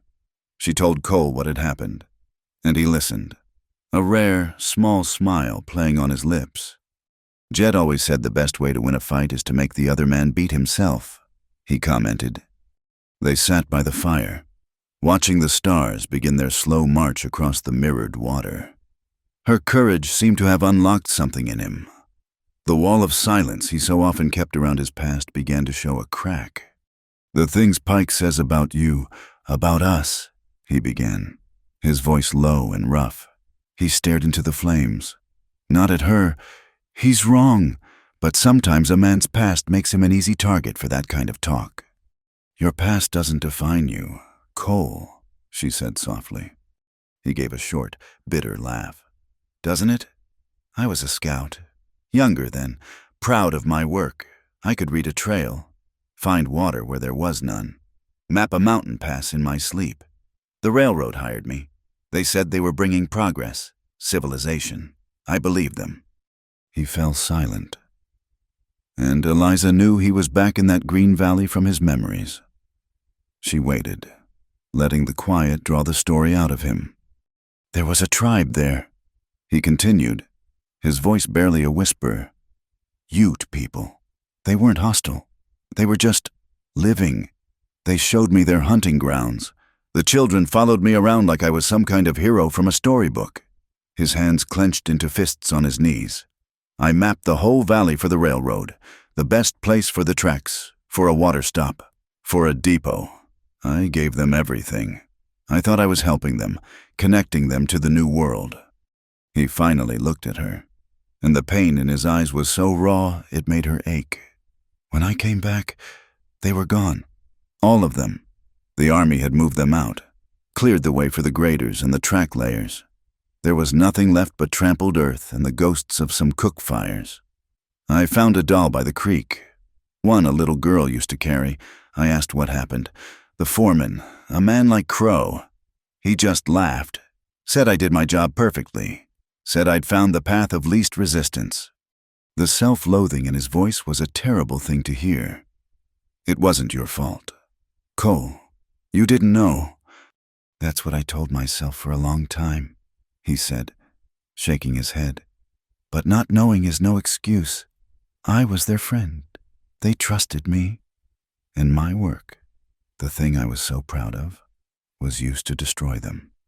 That's the truth I have to live with. So when I see Crow and Pike doing the same thing to you using the law, using God, using lies to drive you off land that is rightfully yours, I can't just walk away. I won't make that mistake again. She moved closer and took his clenched hand in hers, her fingers lacing through his. He didn't pull away. She felt the tension in him slowly begin to ease. In the flickering firelight, she saw the true shape of his soul, not a drifter, not a killer, but a man of deep conscience. Haunted by a mistake he was spending the rest of his life trying to set right. He had carried his guilt alone for years. She would not let him carry it alone any longer. The next day, Cole rode out to check the new boundary stakes at the far end of the lake, looking for any sign that Crow's men had returned. The trail led him up through a narrow, winding pass choked with rocks and jack pines, a place where the ever-present wind howled with a mournful, lonely voice. He was rounding a sharp, granite outcrop when the feeling hit him, a cold prickle on the back of his neck, the instinct of a man who has survived ambushes before. He reined in his horse, his eyes scanning the rocks above, his hand dropping instinctively to the Colt at his hip. He saw a flicker of movement, a glint of sunlight on a rifle barrel. He threw himself from the saddle a split second before the shot rang out. The crack of the rifle was deafening, echoing through the pass. A hot, searing pain tore through his left shoulder. His horse screamed and bolted, galloping back down the trail. Cole hit the ground hard, tumbling down a steep, gravelly slope. Rocks and shale bit into his skin, tearing at his clothes. He tried to stop his fall, his hands clawing for purchase, but the momentum was too great. He came to a jarring, painful stop on the narrow, stony beach at the edge of the lake. He lay there, dazed, the world a dizzying blur. The pain in his shoulder was a deep, fiery throb. He pushed himself up onto one elbow, tasting blood and dust in his mouth. Through the ringing in his ears, he could hear the sound of a horse picking its way down the trail from the pass. Up on the ridge, a man with a shock of fiery red hair and a cruel, thin smile lowered his rifle. Red Dalton watched his target struggle on the beach below. He'd been paid to get rid of the cowboy. A wounded man, alone and unhorsed, was as good as a dead one. He mounted his horse and rode off, content that his work was done. Cole lay on the gravel, the cold water of the lake lapping at his boots. He looked at the blood spreading in a dark, wet patch on his shirt. He was exposed, wounded, and miles from help. The wind picked up, carrying the scent of rain and the lonely cry of a hawk across the water. The lake, their sanctuary, was now a trap, and the sky was turning dark. Part 6 of Dust Storms and Oaths. The horse came back alone. It galloped into the clearing by the lake just before noon, wild-eyed and riderless, a long scratch of blood striping its flank. Eliza's heart stopped. She dropped the bucket she was carrying, the splash of water unheard over the sudden, violent roaring in her ears. Cole's horse, alone. She grabbed the reins, her hands steady despite the tremor that had seized her insides. The saddle was empty. She ran a hand over the horse's trembling neck, murmuring soothing words she didn't feel, her eyes scanning the trail leading up into the pass. There was nothing, just the empty, wind-swept land. A change was coming over the day. The sky, which had been a high, indifferent blue, was taking on a sickly yellow-brown hue in the west. The wind, once a steady whisper, was picking up, carrying with it a fine, gritty dust that stung her eyes and coated her tongue. A dust storm was rolling in, a great, suffocating wave of prairie earth about to swallow the world. She had to go, now, before the storm hit, before the trail was obliterated. She was grabbing a canteen and a length of rope when she heard the rattle of an approaching buggy. It was June Ortega, driving her horse hard. "His horse passed my track a mile back," June said, her face grim as she pulled to a stop. "I thought I'd find him here with you." "He went to check the stakes in the North Pass," Eliza said, her voice tight. "The horse just came back." The two women looked at each other, the same unspoken fear reflected in their eyes. Then they looked to the west, at the monstrous, churning wall of dust that was now visibly closer, blotting out the mountains. "We don't have much time," June said, already climbing down from her buggy. "I'll get my bag. You get your mule." They rode into the wind's teeth, leaning low over their animals' necks. The air grew thick, the light dim and apocalyptic. Dust filled their lungs, their eyes, their ears. The world shrank to the narrow, rocky trail in front of them, every step a struggle against the rising gale. It was Eliza who found the first sign, a dark, reddish-brown smear on a pale gray rock at the side of the path. Blood. They found him on the narrow strip of gravel beach where the trail met the lake. He had dragged himself behind a cluster of boulders, a futile attempt at shelter. He was conscious, but barely. His face was pale as ash beneath a mask of dirt and dried blood. His breathing shallow. The front of his shirt was a stiff, dark map of his wound. "Go," Eliza whispered, sliding from Beatrice's back and rushing to his side. His eyes flickered open. They were clouded with pain, but they recognized her. A ghost of a smile touched his cracked lips. "Took you long enough," he rasped. "Don't talk," June commanded, her professional calm a steadying anchor in the chaos. She was already cutting away the bloody fabric of his shirt. The bullet had torn through the thick muscle of his shoulder, a clean but deep wound that had bled profusely. It went through. That's good, but he's lost a lot of blood. The first real blast of the storm hit them then, a physical blow of wind and sand that almost knocked them over. The sky went dark. "We have to move him," now June shouted over the roar. Back to the lean-to. Getting him onto his horse was a nightmare. He was a dead weight, groaning with each jarring movement. Eliza and June, their faces wrapped in handkerchiefs, their bodies battered by the wind, somehow managed to heave him into the saddle. Eliza led his horse, while June held him steady from behind, the three of them a single, struggling entity against the full fury of the storm. They made it back to the lean-to just as the world outside disappeared completely into a roaring, blinding maelstrom of brown dust. The shelter, once a fragile symbol of hope, became their entire world, a small pocket of existence in the heart of chaos. They laid him on a bed of blankets. June went to work immediately, her movements swift and sure in the dim, dust-filtered light. "I need clean water, alcohol if you have it, and a fire. Boil some rags." Eliza moved without question, her fear channeled into a desperate efficiency. While she worked the fire, June cleaned the wound. There was no laudanum, no morphine. There was only the raw, brutal reality of frontier medicine. June poured a stream of whiskey from her own flask directly into the wound. Cole's body arched in a silent scream of agony. His teeth clenched so hard Eliza thought his jaw would break. Then, to Eliza's astonishment, June took a handful of clean, white ash from the edge of the fire pit and packed it firmly into the wound. "It's a styptic," she explained, seeing Eliza's horrified look. "It'll help stop the bleeding. An old Ute remedy. Sometimes the old ways are the best." She bandaged him tightly with the boiled strips of cloth, then covered him with every blanket they had. He was shivering violently, his skin clammy. His eyes closed. The fever was setting in. For 2 days, the storm raged. The world was a howling, brown twilight. Dust seeped through every crack in their shelter, coating everything in a fine, gritty film. They couldn't see the lake, but they could hear it, the waves crashing against the shore, whipped into a frenzy by the wind. The water level was dropping.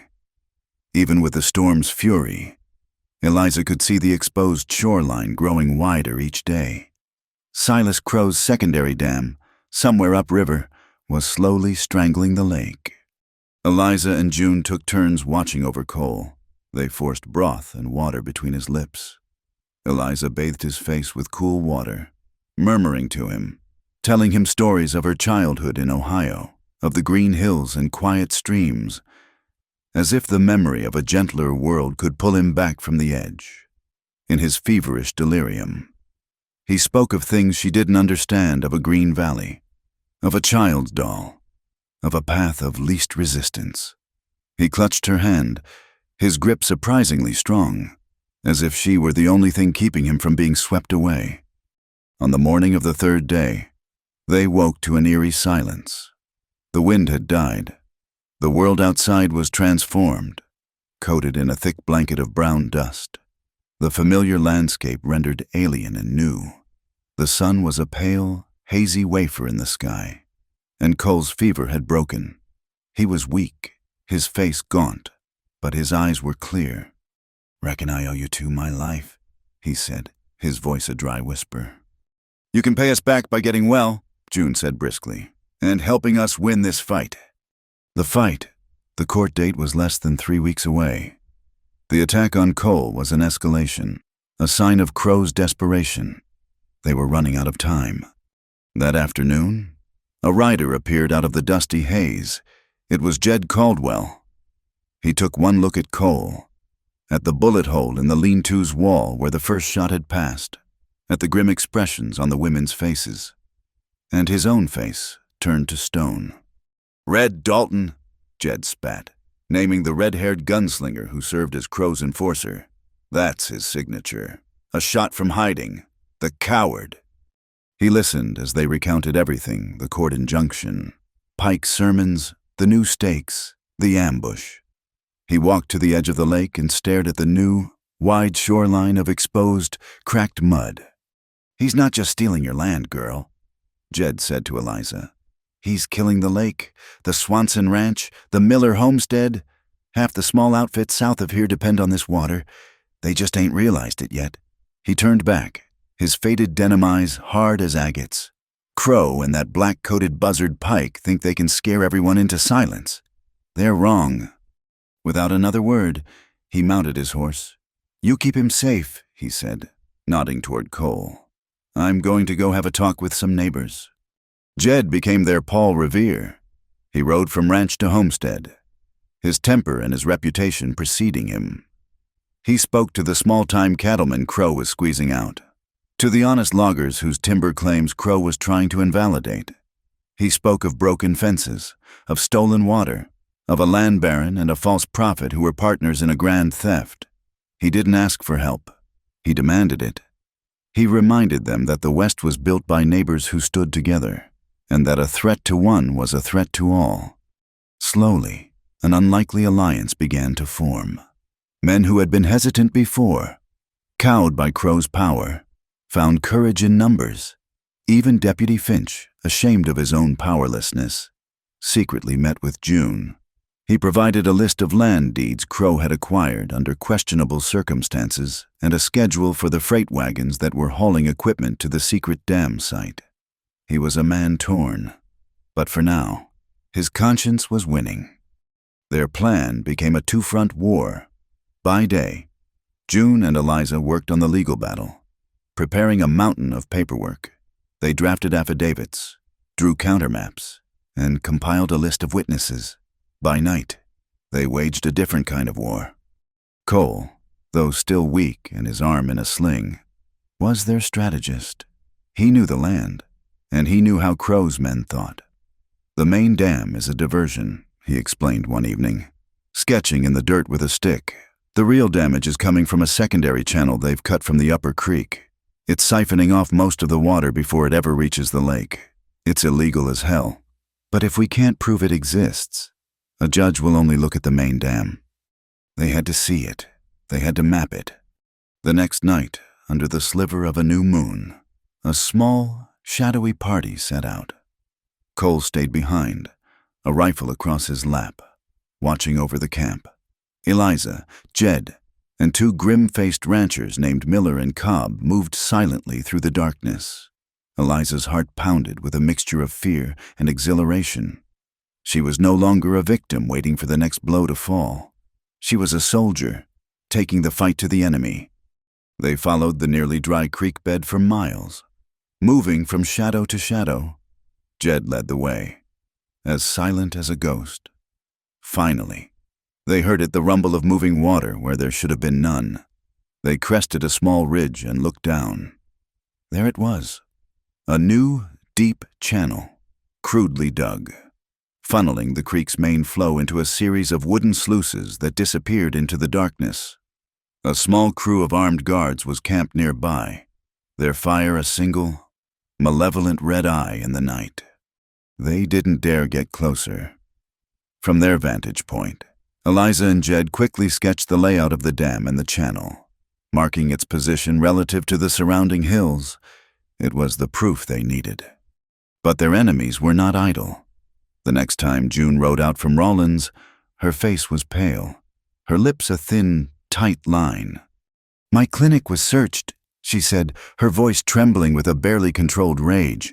"Someone broke in last night. They didn't take any money. They just tore the place apart. My desk, my files. They were looking for something. They were looking for the evidence, for the affidavits, the maps." Luckily, June had hidden the most important documents at May Miller's boarding house, but the message was clear: no one was safe. The next blow fell 2 days later. Deputy Finch rode out to their camp, his face ashen.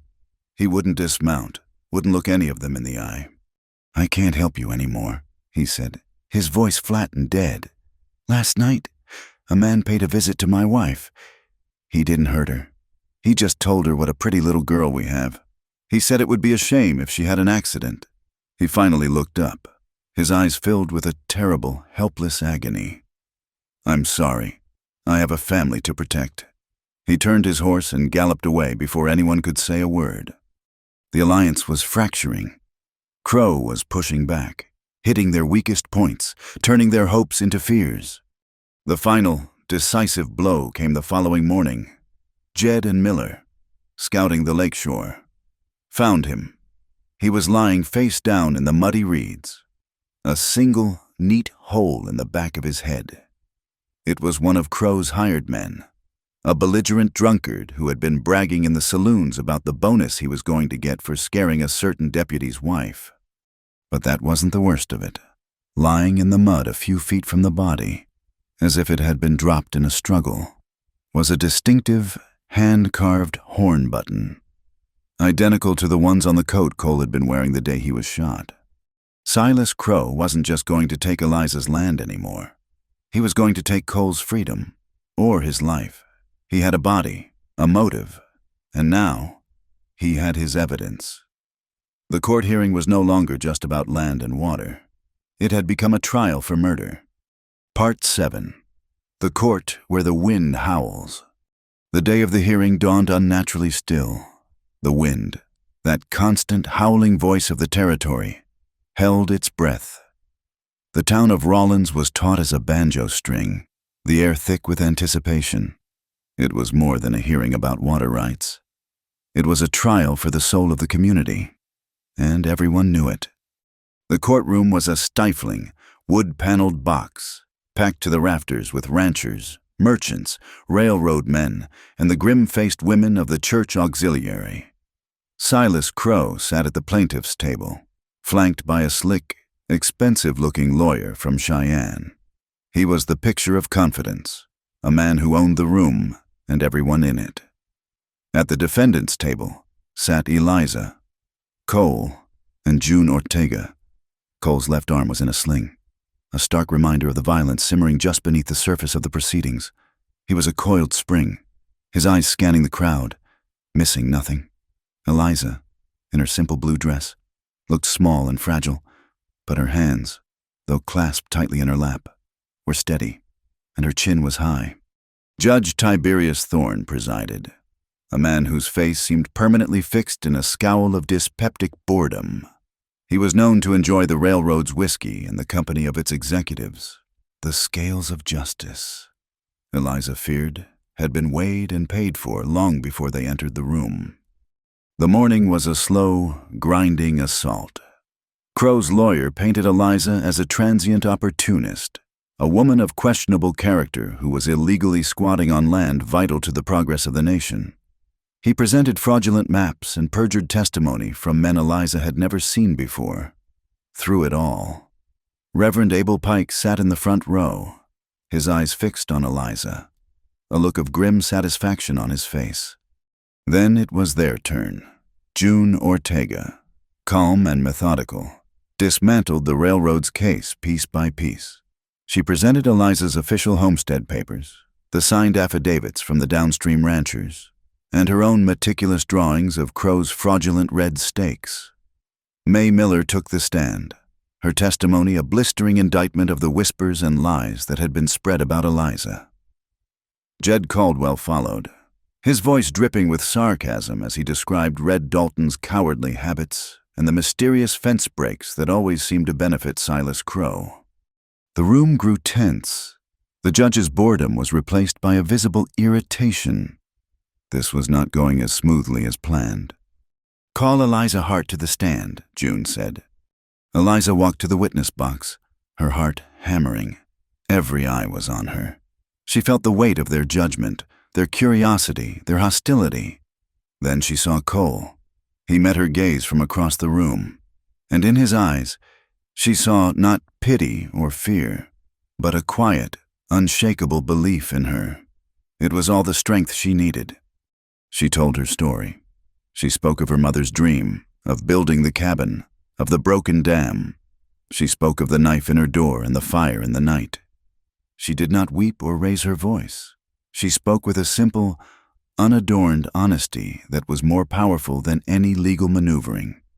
And this so-called drifter, this Mr. McKenna, Crow's lawyer sneered on cross-examination. "He has been living with you, has he not alone? On your claim." "He has been helping me survive," Eliza answered, her voice clear. "After your client's men burned down my home."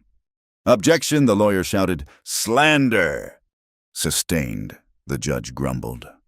Then the lawyer called his final witness, Reverend Abel Pike. Pike took the stand, a black-robed specter of righteousness. He spoke of Eliza's willful and disobedient nature, her unnatural desire for independence. He twisted her grief for her mother into a rejection of family, her self-reliance into a sin of pride. "This woman," he concluded, his voice ringing with sanctimonious pity, his eyes boring into Eliza, "has opened her heart and her home to darkness. She has forsaken the path of righteousness for the company of a violent man, a man whose hands are stained with the blood of an innocent." He was talking about the dead man by the lake. He was convicting Cole in the court of public opinion before a single charge had been filed. The room erupted in murmurs. It was the final, devastating blow. Eliza felt the last of her hope begin to crumble. But outside, on the dusty main street, the other front of the war was about to open. Red Dalton and 5 of his men had ridden into town. They didn't dismount. They sat their horses in a loose, menacing line directly in front of the courthouse, blocking the street. It was an act of pure intimidation, a message to everyone inside: the law in this room is temporary. The law out here is permanent. Cole saw them through the window. He saw the way Dalton's hand rested on his pistol, the cruel smiles on the faces of his men. He knew they weren't just there to intimidate. They were there for him. He leaned over and whispered to Jed, who was sitting directly behind him. Jed's eyes narrowed. He gave a subtle nod and slipped out of the courtroom through a side door. Inside, Crow's lawyer was making his closing statement, his voice a triumphant drone. Outside, Jed was quietly gathering his own forces. Two of the ranchers from the illegal dam raid, Miller and Cobb, materialized from the alley beside the general store, rifles held discreetly at their sides. May Miller appeared on the hotel porch, a heavy, double-barreled shotgun resting in the crook of her arm. The town was choosing a side. The turning point came from the most unexpected of places. At the back of the courtroom, the doors swung open. Deputy Finch stood there, his face pale but his eyes blazing with a newfound resolve. In his hand, he held a leather-bound ledger. "Your Honor," Finch said, his voice shaking but loud enough for everyone to hear. "I have evidence of bribery, conspiracy, and witness tampering, all committed by Mr. Silas Crow." A collective gasp went through the room. Crow shot to his feet, his face purple with rage. "This is an outrage. This man is a disgruntled employee." "Are you?" Deputy, the judge asked, leaning forward, suddenly very interested. "No, sir," Finch said, walking down the aisle. He stopped and looked at Cole. "Mr. Crow's men threatened my family. I was afraid. But I saw them out there just now, Dalton and his crew. I realize they won't stop with threats. I won't let my town be run by men like that." He placed the ledger on the judge's bench. "It's all in there. Your Honor, payments to witnesses, payments to your own bailiff, and a weekly stipend to the Reverend Abel Pike for his pastoral services." The judge opened the book. His face went from irritated to grim. The silence in the courtroom was absolute. It was broken by the sharp, terrifying crack of a gunshot from the street. Chaos erupted. People screamed and dove for cover. Judge Thorne slammed his gavel. "Order, order." Cole was already moving. He pushed Eliza down behind the heavy defendant's table. "Stay down," he commanded. Another shot shattered the window above their heads, sending a shower of glass onto the floor. Outside, the fight had begun. Red Dalton had drawn his pistol and fired at the courthouse door, the signal for the attack. But Jed and his ranchers were ready. A rifle barked from the alleyway, and one of Dalton's men tumbled from his saddle, clutching his leg. Cole drew his Colt, his movements swift and economical despite his wounded shoulder. He moved to the side of the shattered window. Using the frame as cover, he saw Dalton, using his horse as a shield, trying to get a clear shot at the entrance. This wasn't a duel, it was a skirmish, brutal and quick. Gunsmoke filled the street. A bullet splintered the courthouse door frame inches from Cole's head. He fired back, a single, deliberate shot. Dalton's horse screamed and went down, pinning its rider's leg. Trapped and enraged, Dalton raised his pistol to fire at Jed, who was exposed for a moment as he reloaded. Cole had a clear shot. He took a breath, squeezed the trigger. Just as Jed had taught Eliza, the shot was true. Red Dalton's head snapped back, and he fell silent behind his dead horse. Cole had acted in defense of a friend.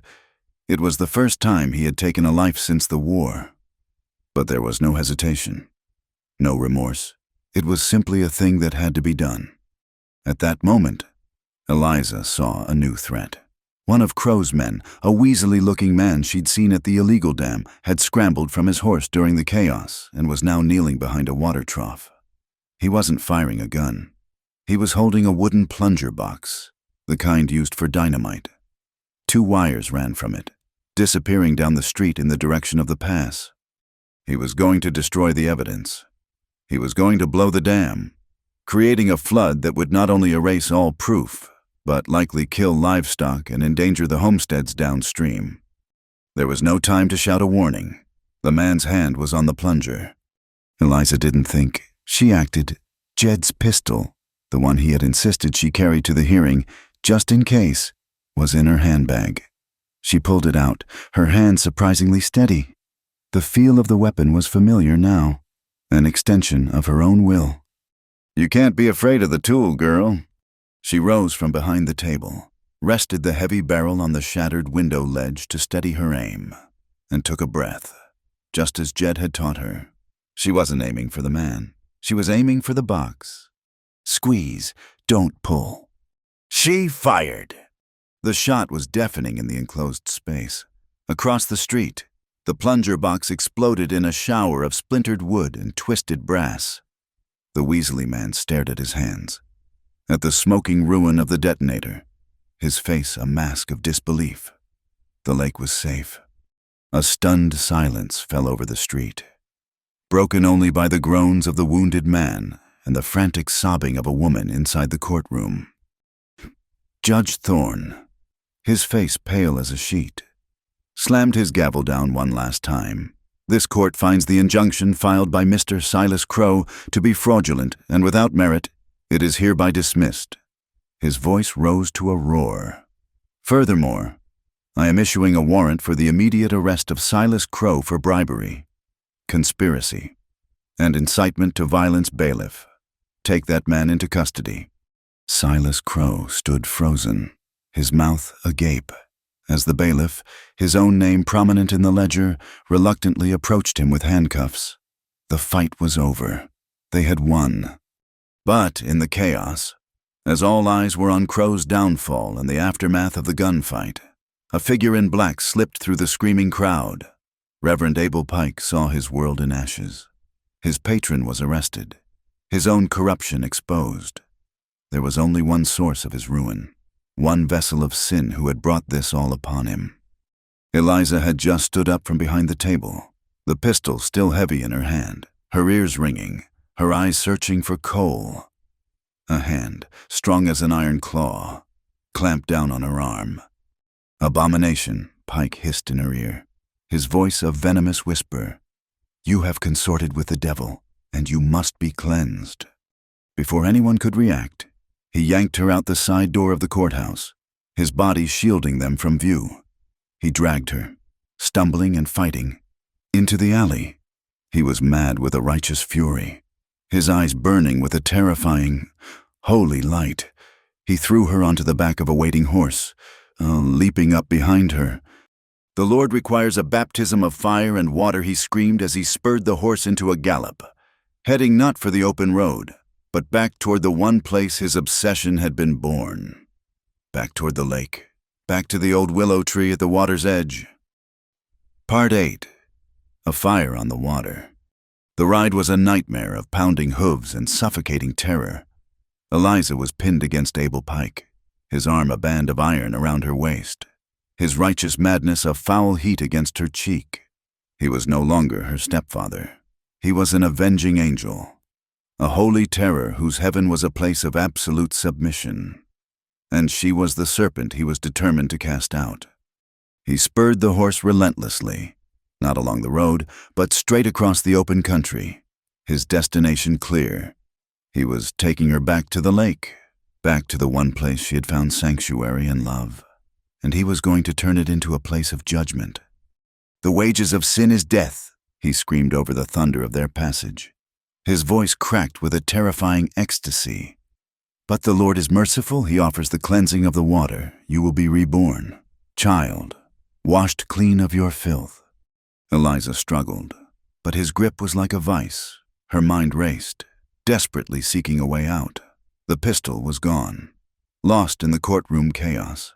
She was armed only with the wits and the will that had been forged in the fire of the last few months. They burst from a stand of cottonwoods into the clearing. The lean-to, their simple, beautiful shelter, stood by the water's edge. The ashes of her first cabin were a dark scar on the land. Pike reined the horse to a skidding, brutal halt beside the ancient willow tree, its long branches swaying like weeping mourners. He dragged her from the saddle. She stumbled, her legs weak, and he hauled her upright, his fingers digging into her arms. Here, he proclaimed, his eyes wild, under the eyes of God, where you committed your foulest sins, you shall be purified. He began to drag her toward the water. The lake was calm, its surface beginning to reflect the deep, bruised colors of the evening sky. It looked cold, impossibly deep. No, she cried, digging her heels into the soft earth. It is not your choice to make, he roared. His face contorted, You gave up your choice when you laid down with the devil." He was stronger than her. He pulled her relentlessly, step by agonizing step, toward the muddy shoreline. She could feel the cold water seeping into her boots. This was it. He was going to drown her. A holy execution on the shore of her own home. A single sharp command cut through the air. "Let her go, Pike." Cole stood at the edge of the clearing, not 20 yards away. He was not alone. Jed, Miller, and Cobb were with him, fanned out, rifles held ready. But Cole's attention was entirely on Pike and Eliza. His Colt was in his right hand, steady as a rock, aimed squarely at the preacher's chest. His face was a pale, grim mask of controlled fury, his eyes burning with a cold fire that was far more terrifying than Pike's religious mania. Pike froze, his hand still clamped on Eliza's arm. He laughed, a high, unhinged sound. "The devil comes to claim his own, you see, child. He will drag you to perdition." I said. "Let her go," Cole repeated, his voice dangerously quiet. He took a slow step forward. "Shoot me, and she comes with me," Pike shrieked, pulling Eliza in front of him as a shield. He began to back into the water, dragging her with him. The cold water swirled around her knees. Eliza saw Cole's finger tighten on the trigger. He could make the shot. She knew he could. But she also saw the agony in his eyes, the terrible choice he was being forced to make. And in that moment, she knew she could not let him make it. She would not let Pike's evil stain Cole's soul with the burden of this killing. Then, Cole did something that shocked them all. He took a deep breath, and with a visible effort of will, he lowered the barrel of his pistol toward the ground. He looked past the crazed preacher, his gaze locking directly onto Eliza's. "Eliza," he said, his voice cutting through her terror, clear and strong. "Listen to me. This isn't my choice to make. It's yours. It has always been yours." Pike stared, momentarily confused by this change in tactics. "He can't hurt you anymore," Cole continued, speaking only to her. "His words are meaningless. His judgment is hollow. The only power he ever had was the power you gave him. Take it back. Your life is your own. Your home is your own. Choose it." The words were a key, unlocking the last iron door of the prison in her mind. For her entire life, Pike had told her what to do, what to think, what to be. He had defined her world, her God, her own soul. And here was Cole, the man she loved, the man with the gun and the power to end this, giving that power back to her. He was not rescuing a damsel. He was bearing witness to a woman's strength. Something inside Eliza shifted. The fear did not vanish, but it was eclipsed by a white-hot, cleansing rage. Her rage, her choice. Pike, sensing he was losing control, began to rant again. "The water will cleanse you, the Lord demands." He never finished the sentence. With a guttural cry that was torn from the very depths of her being, Eliza drove her elbow back, hard, into his ribs. He grunted, his grip loosening for a fraction of a second. It was all she needed. She twisted, breaking his hold, and shoved with all her might against his chest. Off balance, stumbling backward in the slick mud, Abel Pike flailed his arms wildly. He let out a choked, sputtering cry and fell backward into the cold water of the lake.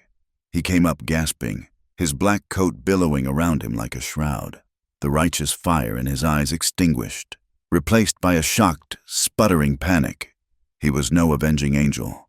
He was just a pathetic, drowning man.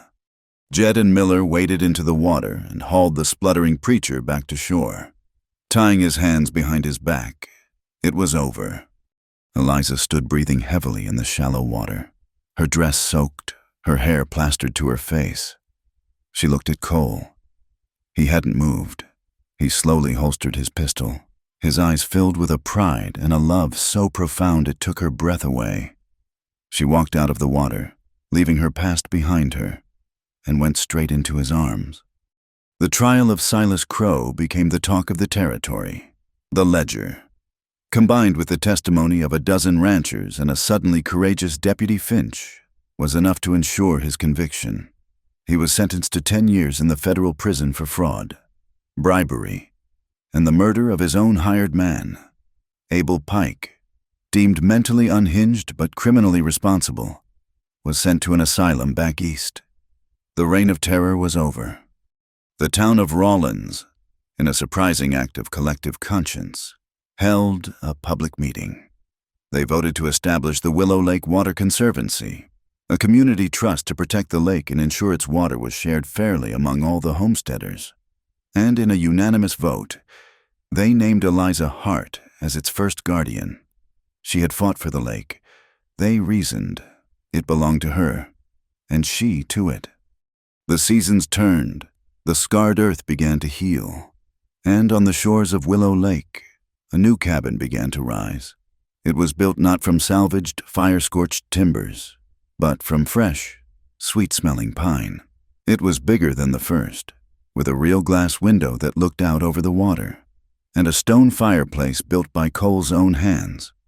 They built it together, their shared work a kind of silent conversation, every notched log a promise, every hammered peg a vow. One night, long after the cabin was finished, they sat before a crackling fire. The autumn chill was in the air, but the small room was filled with a deep, abiding warmth. The memory of the courtrooms and the gun smoke and the madness seemed to belong to another lifetime.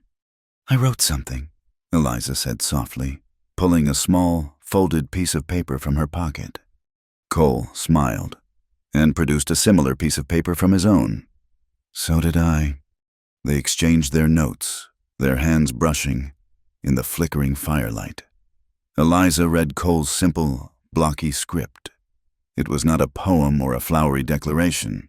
It was a promise, as solid and true as the man himself. "My wandering is over. My home is where you are. I will stand with you. I will build with you. Always." She looked up at him, her eyes shining. He was reading hers, his lips moving silently over the words she had so carefully written. "My fear is gone. My life is my own, and it is my greatest gift to share with you. You are my courage, my partner, my love." He folded the paper carefully and tucked it into his shirt pocket, placing it over his heart. He reached across the small space between them and took her hand. No more words were needed.